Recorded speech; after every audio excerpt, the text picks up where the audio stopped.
joining me, Dean Cardinale from Worldwide Trekking. And looks like we've got some people on, so that's nice.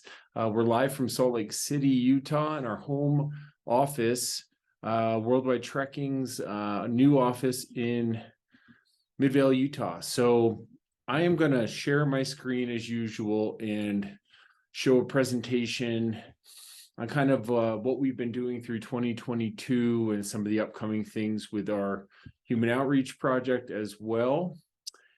Okay, so let's see here. If you have any questions as we go through this, just type them in the comment bar or the question bar there, and I will answer them at the end. This is our new building, our home office. Bought this a few years ago, and it's been a long haul in a lot of ways. It was a zoned residential property in a commercial area, had it rezoned through Midvale City Planning, and then we gutted the entire interior, zoned it commercially, and during COVID, I ended up doing the exterior of the building myself. Mostly, I had a few helpers from Snowbird Ski Patrol, friends of mine, and we are just about to do the retaining wall outside and extend the parking area and then finish off the landscaping. So it's exciting to get it done. It's been a big project, but really worthwhile. It's a great space for us. We've got a lot of space inside with a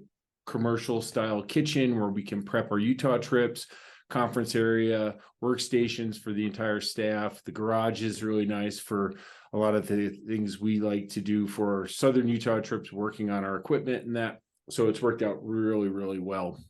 And it's nice to own our own space. As far as our team goes, it's been really nice to rebuild our team since the pandemic and since we were pretty downsized throughout that. My sister Jill has come on board the last year as our director of operations, and she's on the left here. On the right is Sherry. She's our adventure specialist. Top center is Mandy. She does our finance, our invoicing, and all of the other things related to bills and paying and things like that. And low center is Julie. She's our administrative assistant, and she's been fantastic. She does a lot of everything for everybody, so it's been really a great thing. Max still does our videos remotely, and we use some outside sources for our other office work. So it's been really great. They've been very busy, and in the last month, the team all comes together to run our humanitarian program through Human Outreach Project locally here in Utah, where we deliver food supplies to veteran families in the area. And we use volunteers. So if you're interested in volunteering, we could use them again at the Christmas holiday. We delivered 31 families groceries, food supplies, really a lot of pantry supplies, the week before Thanksgiving, 3 days before Thanksgiving, as well as gift cards to Walmart so they can go shopping. We get those veterans through the VA hospital that are in the program over there, and they're throughout the whole entire Salt Lake Valley. So our volunteers that come and do a delivery come in, get the paperwork, go to Smith's, pick up the groceries in the big boxes here, and then deliver them to the veterans. And we got a lot of really nice feedback letters from those veterans and families that receive supplies over the holiday. But Utah is a great base for us. You know, I've been here 30 years from upstate New York, and we absolutely love it. And we run a lot of trips down in Southern Utah, and myself, I still enjoy exploring. I've been spending a lot of time down in Bears Ears National Monuments. With a little bit of time I have between trips, I do try to get out and go exploring for looking at further ventures and things like that. So, the areas down in Bears Ears and Natural Bridges National Monument have been fantastic. The Anasazi Ancestral Pueblo and Indian ruins that are down there over 1,000 years old, as well as the pictograph and petroglyphs and other archaeological sites from many civilizations that have lived in Utah and the Colorado Plateau, the Four Corners areas for a very long time. So we've been getting down there and checking things out, and it's been really just amazing to see what our state has to offer, aside from our 5 national parks and multiple national monuments and all kinds of outdoor recreation areas down there in southern Utah. As we ventured through 2022 and into 2023, I have really wanted our guests to focus on our activity rating system.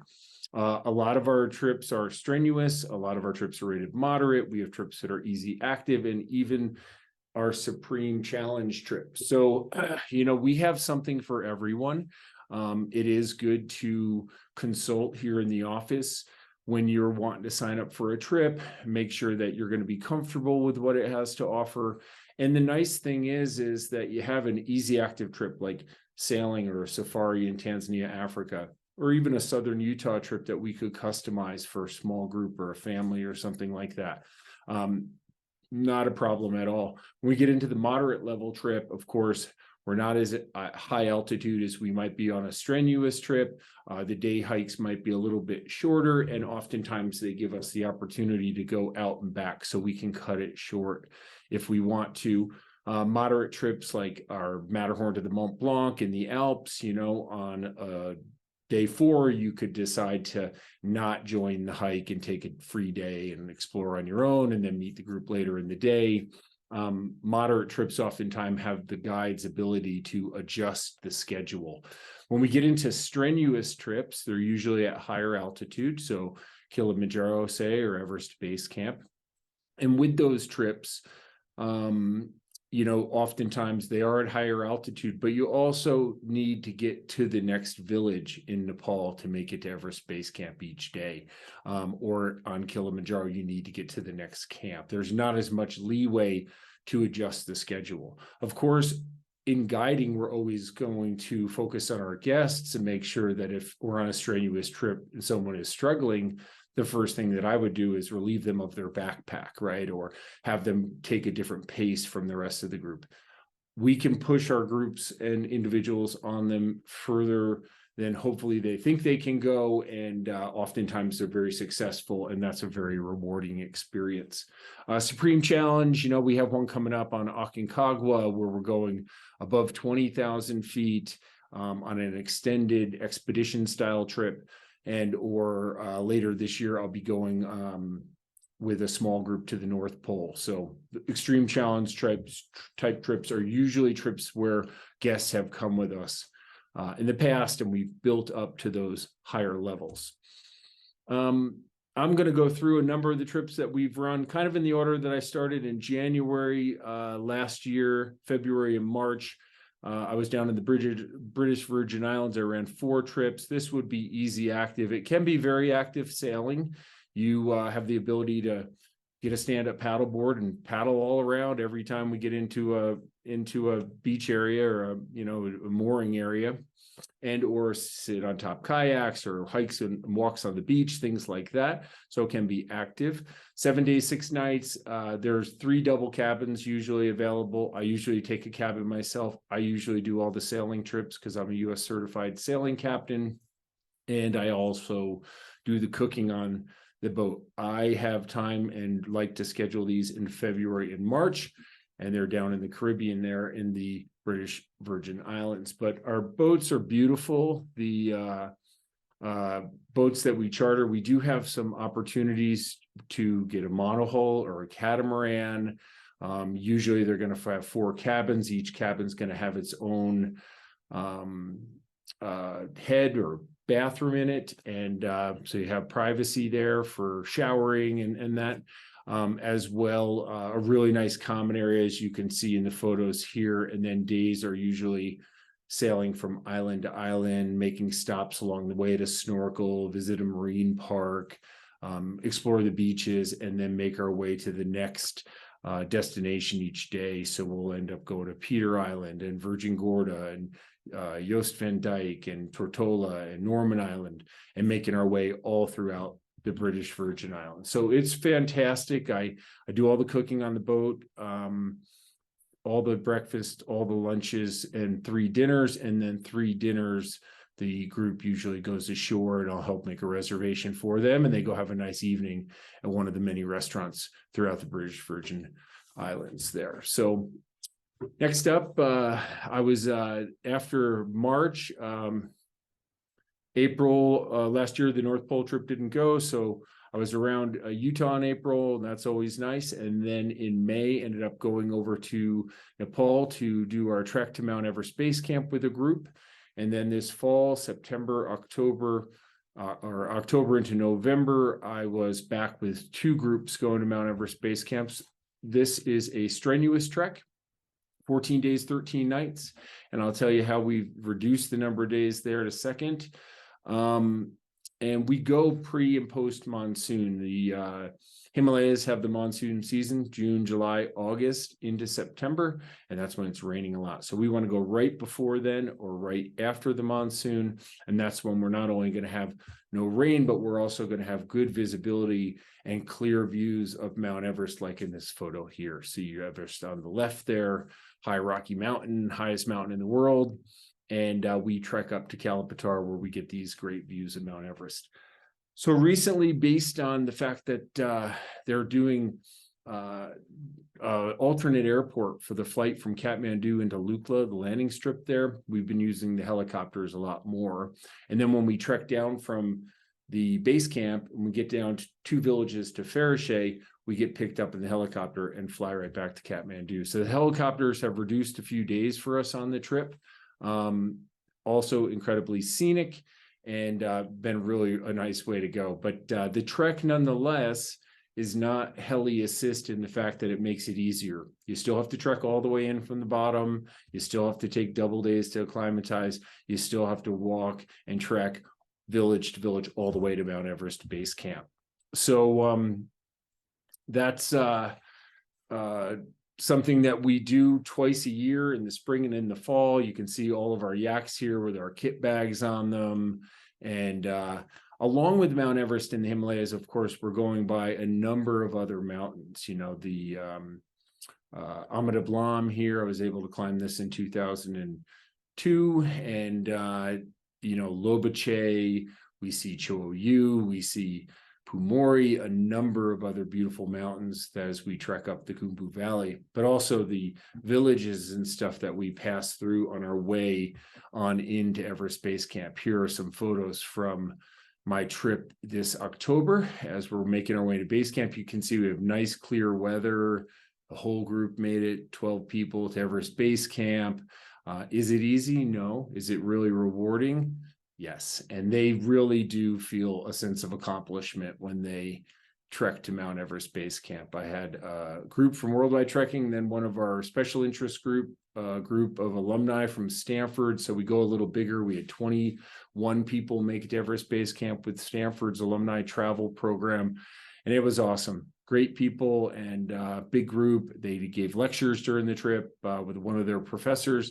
Just outstanding. And just like always, wherever we go around the world, you really show and attest a lot of our success to our team. And here's our Sherpa team and myself. One of my other local guides, Matt Biddle, was with us on that trip. We actually had Hebron from Tanzania, my lead guide from Kilimanjaro, doing our first guide exchange. He came on 2 Everest Base Camp treks with us in from Tanzania, guided with the local Sherpa guys. And that gives us a guide exchange program, which is a great opportunity for them as well. We'll be sending one of the Sherpa guys to go to Kilimanjaro to climb, and vice versa every year. So it'll be really fun. But here's some beautiful photos of trekking into and on the glacier as we make our way up and into Mount Everest Base Camp. So over there, and like all the areas that we travel the best we can, we do our Human Outreach Project programs. We still support the schools there in Juving and Caracola, the monasteries, and the people show a lot of great appreciation. It's always very humbling to me, the ceremonies that they put together when you show up, and award plaques and things like that. A few years back, we were able to, through the Himalayan Rescue Association, build this medical center with the blue roof there in Manang near Annapurna, and built this big new facility for them to have this high altitude medical clinic. And over the years, we've always visited this medical clinic in Farishay, Nepal. This is at 14,200 feet. And you can see the building on the right is the small medical clinic. The building on the left is the lecture hall, where they give an afternoon lecture on high altitude every single day. And with that, we decided a couple years ago to take down the much needed reconstruction of the lecture hall, and we built this new lecture hall. And that was during the year that we didn't travel to Nepal because of the COVID virus.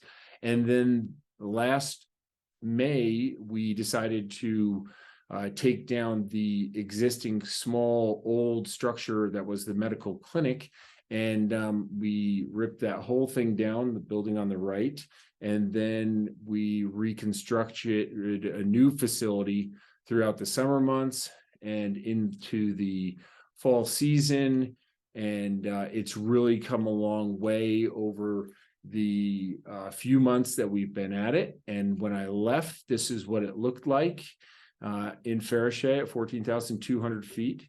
And the interior is completely unfinished right now. It's really just kind of closed it into the outside for the winter, and we'll resume construction on the interior when the weather gets a little nicer in late winter, probably in March or so. So it's been awesome, cool. The clothing company has really helped with the financial support towards this through the Human Outreach Project.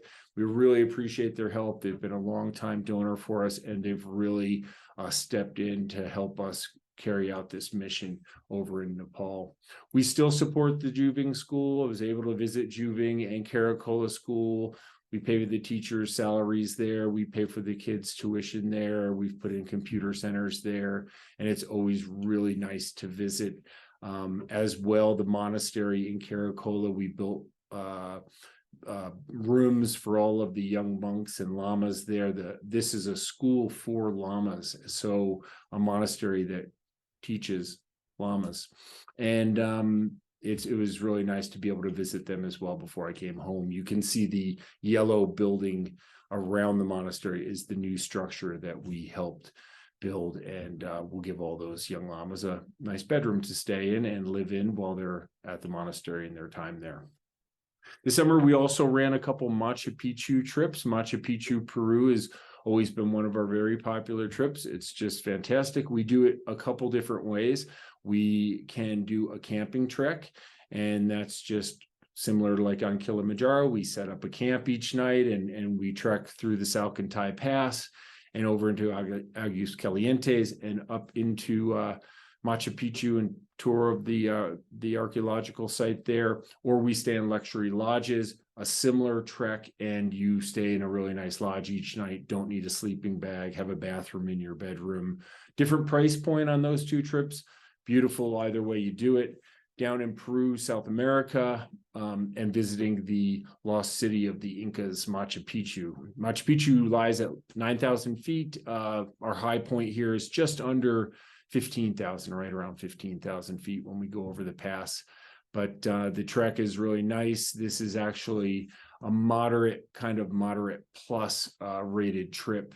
The days are a little shorter. It's not as long a trek, and it's a really good starter trek for people that want to venture into trekking, but might not want to dive right into Kilimanjaro or Mount Everest Base Camp. But we start in Cusco, Peru, which is just really fun. It's 11,000 feet here in Cusco. Seems that they have a parade every day. Cusco has excellent, as well, this whole trip in Peru has excellent food and really great culture. And we end up seeing a lot more ruins than just Machu Picchu. So that's really nice as well.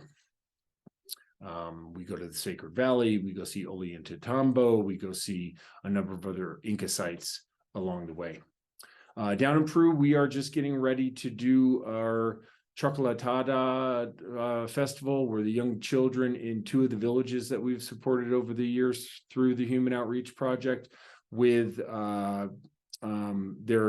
they celebrate Christmas there. So we do a chocolatada is the way they celebrate their Christmas holiday, and all the boys get a gift and the girls get a gift, and they do a chocolate drink festival for those 2 villages that both have hundreds of people each, and they would not celebrate at all. We have supported their school system as well by building bathrooms and kitchens and facilities for both their schools over the years. Right up until last year, we were completing some of that work.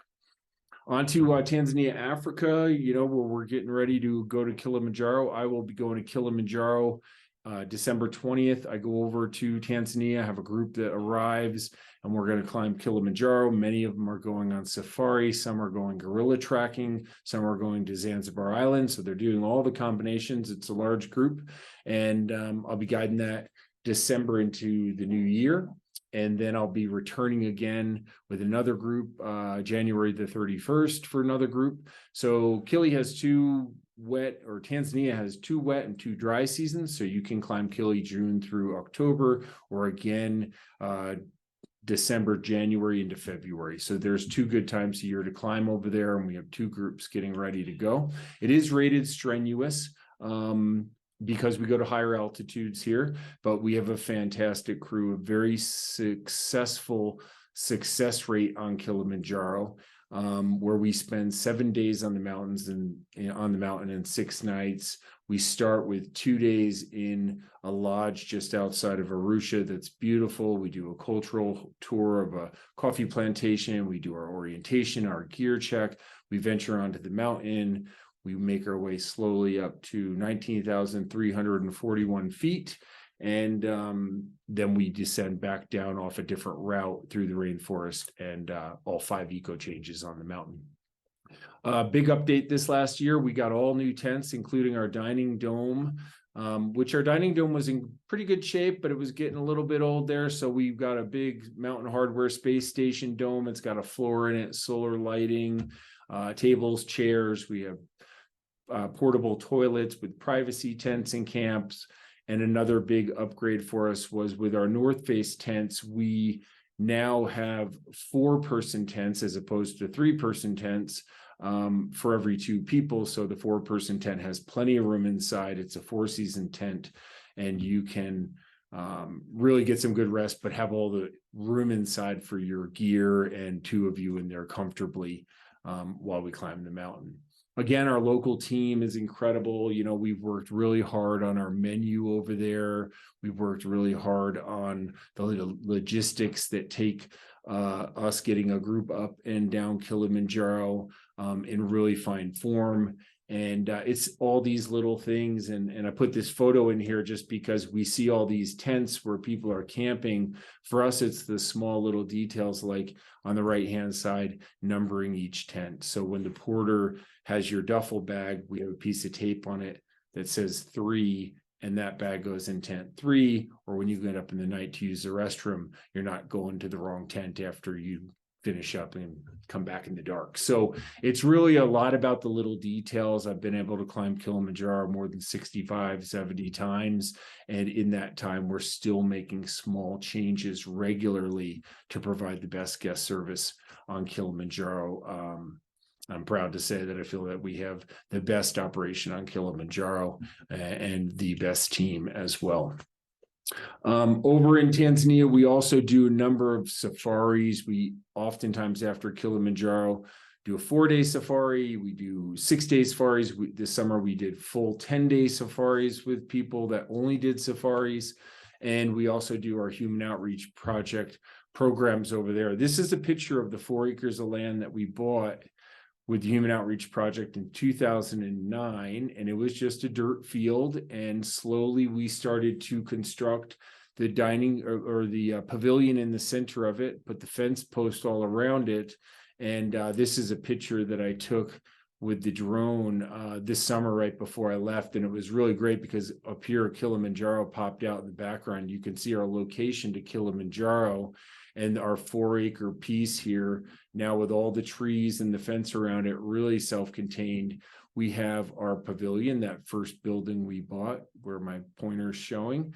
We have a guest bathroom here. We have our dormitory, staff quarters. We have an administration building. The entrance is here. We have large gardens throughout the center and fruit trees, a fish pond. We have our dining hall for the children to eat and big group meals. There's a learning center in here. And then back here, a couple of years ago, we put in a dormitory and guest house so we can have guests come and stay and spend a few extra days there. It's really rewarding. It's a really neat setup. We have in the back left corner here our livestock area. We have cows, chickens, goats, and it's a very self-contained facility with rainwater collection and a reservoir for that collection and solar power.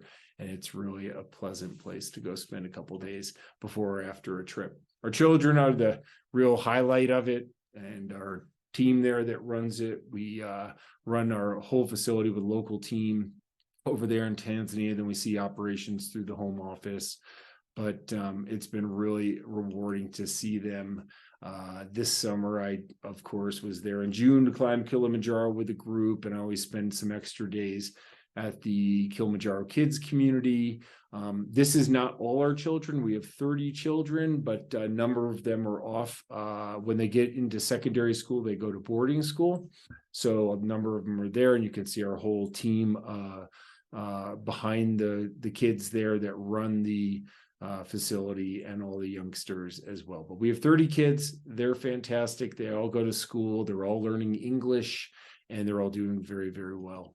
So one of the highlights this summer was taking them all on a safari, which we've done over the years, year after year. And we were also able to visit, we visited the Ngoro crater, and we did our safari. We had a day at the pool where we were staying in a big kind of dinner with the whole group. But we were also able to invite a number of our guys from Kilimanjaro, like Chanka in the upper right corner, who's been with us a long time, and he could bring his daughters on the trip. So many of our teams from Kilimanjaro, their kids have never been on a safari. So to bring them, we had about 100 people on the safari, 18 Jeeps, and 2-day safari was really just a highlight of my summer. So along with that, we have our Makuni school lunch program. With the school lunch program in Makuni, we started out serving lunch to 700 children at that school, and we are now up over 1,200 children that are going to school. A lot of reason due to the school lunch program. This summer at Makuni, over the years, we've put in a dining pavilion. We've put in water for them, and water towers, and water into the school. And this summer in the pavilion, we had a group of students that raised money on a GoFundMe site, I believe, and they raised money, and we were able to put this brick floor in the dining pavilion there that seats, over 1,200 kids for lunch every day. And those kids came over that did that fundraising and spent a week putting in the floor. So that was really a fun project for them, and something that we can do. Another exciting thing there in Tanzania we did was we took on another school called Mbukui. Mbukui School has 1,000 kids currently enrolled. And in June, when I was there, we started to launch the program. We got a year's supply of food. And in September, we started serving lunch to this second school with 1,000 children going to it. So I'm looking forward to checking in on this school when I'm back there in a couple weeks. And the nice thing is this school is only 15 minutes from the Kilimanjaro Kids community. So it's very close and part of our community. And we're really excited to start our second school lunch program there. Our wildlife safaris, like I said, we do 4-day, 6-day, 10-day safaris. We can customize those. They're fantastic. It's not just about climbing Kilimanjaro. We visit a lot of local tribes. We see a lot of the local culture, and it's really great. And we have excellent safari driver guides. John and Comfort have been with us a really long time, and they lead many of our safaris. We have others, and they're just super knowledgeable. All have gone to the African Wildlife College. All our guys always tell our guests to ask a lot of questions too, because they have the answers to all the questions that they're asked, and they explain everything really well. The safari is a really great learning experience. I did 5 trips myself in the European Alps this summer, a Matterhorn to the Mont Blanc. We also did a Tour de Mont Blanc trip, where groups are flying into Geneva or Zurich, depending if they do the early arrival option, which is the Glacier Express. From Zurich, they go to St. Moritz and spend the night, and then we all meet in Zermatt, Switzerland. Our trip goes 2 nights in Zermatt, Switzerland, 2 nights in Aosta, Italy, 2 nights in Courmayeur, Italy, and 2 nights in Chamonix, France. So this is a picture of the Matterhorn above Zermatt, and we're able to hit Switzerland, Italy, France in this western side of the European Alps, which is just absolutely fantastic. We do a lot of lift assist on this. Again, we get up and take the lifts up high above the tree line a lot of times. We do all of our hiking, maybe take the lift down at the end, but we're still hiking a lot. It is moderately based because somebody can opt to not join a hike if they want after a few days and want to rest or want to explore on their own. Most of our guests just do all the hikes, but it's always an option. And we ride lifts, chairlifts, gondolas, funiculars, tramways, trains, and everything else. It's really pretty fun. Visiting all those villages, everybody has free time in the afternoon to visit the villages, and we go out to really nice dinners and stay in really nice hotels throughout the whole trip. Another highlight here that I like to point out is that in Aosta, Italy, it's considered the Rome of the Alps, and there's all these Roman ruins there, this Roman fortified city, and we have time for people to go exploring all these ruins after our hiking day in Aosta before dinner. So that's really nice. And then we finish in Chamonix, France. We go up the Aiguille de Midi tram to 12,600 feet. Stunning views of the Mont Blanc and all of the mountains around the Alps. And then we come down and we do a balcony hike across from the mid station over to the Mountain-Verst train, and the train back down to Chamonix.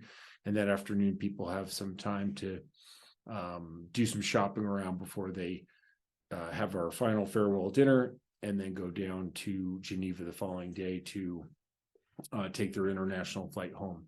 But I guided 5 of these this summer. Definitely not complaining. It was a real lot of fun, really great groups, and a really great trip. I mean, super duper fun. Iceland as well this summer. We did 4 groups through Iceland this summer, moderate level trip, and flying into Reykjavik. And there's so much to see in Iceland. And I had scouted this a few years ago, put together a really special program. What we try to always do is make sure that we're doing unique things and not just going to where all the tourists are and it's really busy and crowded. There is the Golden Circle in Iceland, which many tour operators go to, and all the big bus tours, but there is so much to see and so many hikes to see where you're much more remote. And these vehicles help us get more remote. So we use these big Sprinter vans with the big tires on them. We can deflate the tires a little bit, do river crossings, get into remote areas. And we have excellent local team here as well. And every day is a really fun adventure. We make our way and are able to climb Mount Hekla, the most active volcano in Iceland, and we check on the sensitivity rating. And if it's clear to go, we go. But there's always options if not. And the last 2 years in Iceland, we've been able to visit active volcanoes with active lava flows while we were there. So that was really, really neat. We did 4 groups this summer. I did not go myself to Iceland this summer because we have an excellent team and we had other people that were guiding those trips while I was in the Alps. One of the other things there is the magma chamber that we lower into, that center photo with the really unique colors. We lower 400 feet down into the magma chamber. That's an early arrival option. And then we also have an extension from our standard main trip, which is a visit to the famous Blue Lagoon, which is kind of out near the airport. So it's very convenient to do it at the end, and people spend an extra day there. But this was my trip 2 years ago in Iceland when I was up there. And then this summer, it's always fun to not visit and let our local team and our guides from the home office run the trips. And that's really always fun for me to have other trips out there while I'm somewhere else. I did spend 22 days in the Italian Dolomites this summer. I did a 10-day scouting trip and then a 12-day scouting trip.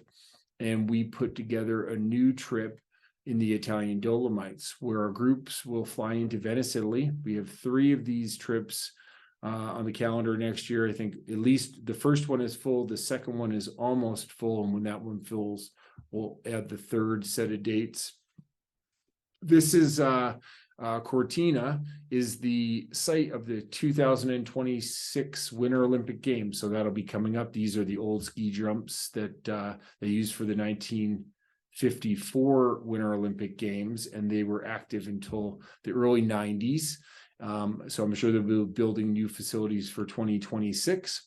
But here, unlike our Matterhorn to the Mount Blanc, if you can see my pointer on the western side of the European Alps, we're over on the eastern side near Austria and Germany, Italian Dolomites right in here. And absolutely fantastic. I was blown away at the beauty of the Dolomites throughout, and it was really hard to pick hikes. I did a lot of hikes every day, different villages, different hotels, different restaurants. Scouting is really fun, but it's very busy work. And trying to, spending 22 days to put together by yourself, which I can cover a lot of ground quickly, to put together a trip that flows really nicely with drive times, with different villages, with different mountain hut lunches, and of course, amazing hikes along the way. It was really fun, and the Dolomites are beautiful, and we're really excited to add this to our trip calendar for 2023. So we'll be staying in Corvaria, and we'll be staying in Cortina, and we'll be arriving in Venice, Italy, and going up to those 2 villages, and then making our way back down at the end, where guests have the opportunity to extend their stay by spending a couple days in Venice. That will arrange, but it will be more or less on their own as the add-on there. And they'll have a tour, but the main guide won't go down with them. So that can be something that people just add on if they like. But the Dolomites are amazing. The other really fun thing about them is the World War I history. Gosh, you're hiking through the trenches and different sites from the World War when Italy attacked Austria-Hungary in 1914. And it's just incredible to see that history, and also have all of these amazing, beautiful hikes, this high alpine lake, and the different areas that we hike to, and have mountain hut lunches are always fantastic, and really, really beautiful lift assisted hiking throughout the Dolomites. So we're excited for that. Down in Patagonia, we will be resuming our operations down there. We ran 2 trips there last year, and we have another trip slated to come up.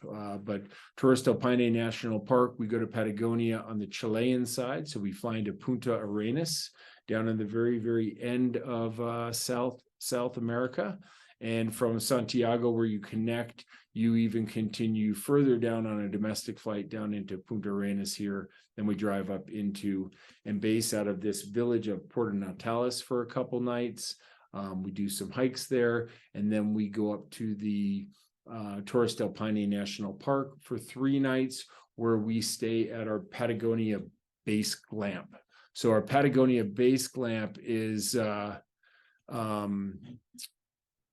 let's see here.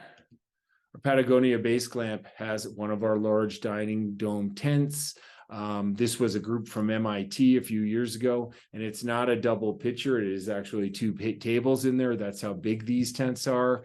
And we have a local cook that cooks all of this amazing foods from ceviche and everything else, right on through with Chilean wine, and really nice for 3 nights up there. And it gives us access into the national park very closely. But the hurdle that we were having is the lodges that are inside the national parks are quite overcrowded with bunk beds and things, where we're using these 6-person tents for each 2 people here that are high enough to walk into. There's cots in there. We provide sleeping bags with regular pillows on elevated cots, so it's very comfortable. There are bathrooms here with flushing toilets and hot showers for men and women. It's a fantastic camp experience for 3 nights, and then we go back down to Puerto Natales for our final night, and we do a day of horseback riding and a Chilean asado barbecue celebration, and then back down to Punta Arenas at the end. On the Sereno River, we take this boat down the river to the glacier and then the ferry all the way back to Puerto Natales. So it's really fantastic. I mean, it's got a lot of different components to this trip, and the horseback riding is fun. The lamb asado is amazing, and great culture, great people, and really fun hikes. Moderately rated. Again, this one is more or less just above sea level. It's not a very high altitude trip. And we have the option to oftentimes, if somebody needed to, come back on a hike and not go all the way to the end, because there are a lot of out and back hikes, or hikes that are very achievable at a moderate level. So I guess for me, coming up, I'm really excited to have the opportunity to go to the North Pole.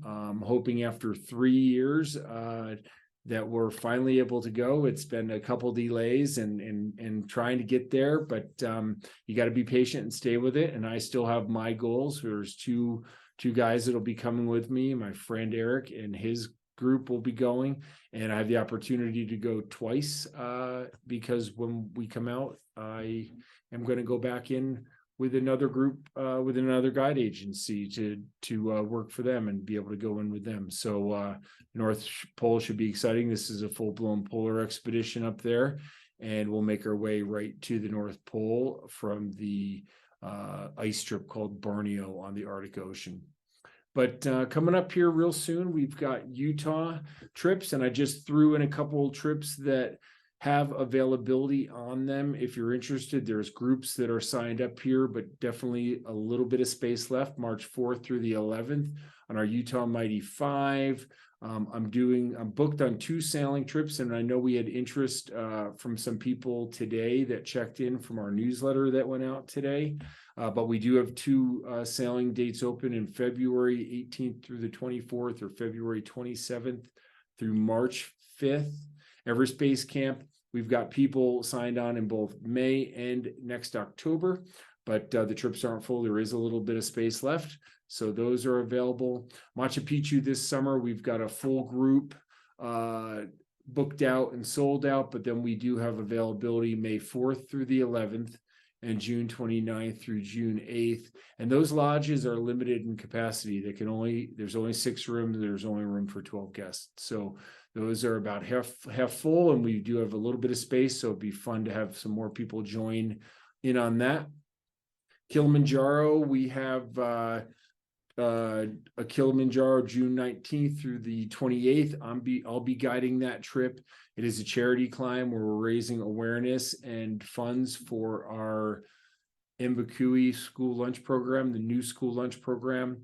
And then right after that, I'll be leaving, but we have another worldwide trekking guide that'll be leading that, to be assigned June 29th through July 8th.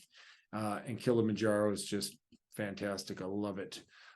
Iceland, we've got people signed up, but some space available August 11th through the 19th. And our Matterhorn to the Mont Blanc, where we have some space left, July 23rd through the 31st. And then in the Dolomites, our first trip is completely full. Second trip is 5th through 13th and of September. And we will add a third if we need to, but we're real close to filling that second trip. So then in Patagonia, we're looking at November 11th through the 18th. I like November down there. It's kind of like their fall season. So it's a really nice time. It's not crowded yet, and the weather's really nice. And we usually run our trips in November and March, just so we are not in that December, January, February time, which is really busy down in Torres del Paine. So we hit the shoulder seasons. But I'm going to open up to questions here. I see. Okay, I have Richard Denning. Hi, good to hear from you again. I remember our trip. He was on my trip in May this year, and to Mount Everest Base Camp. So hi, Richard. Nice to hear from you. And I'm going to stop sharing my screen here. Take a look and see any other questions. I don't have any other questions today. I will record this video and I will be putting it on YouTube, and they'll probably be sending it out in the newsletter, so that way we can hit more people that want to learn about what we're doing. The YouTube videos on Worldwide Trekking's channel on YouTube are a really good way to see. I do a lot of videos from the field from all over the world, so you can see the details of what we have going on in different places. And these Zoom calls work really well. If you want to touch base with us, you have questions, we do Zoom video calls with people all the time where we can share some pictures, answer some questions, and get them comfortable with signing on to a trip. As well, we can always customize trips. So if there's something you see on the website that doesn't meet your dates, or maybe you have your own group or want to do something custom, we can always work with you on that as well. But thanks for joining today. Really do appreciate it. And always fun to share what we have going on at Worldwide Trekking and the Human Outreach Project. And we'll be looking forward to a happy and healthy 2023 in the year to come. And thanks a lot. Thanks for joining us.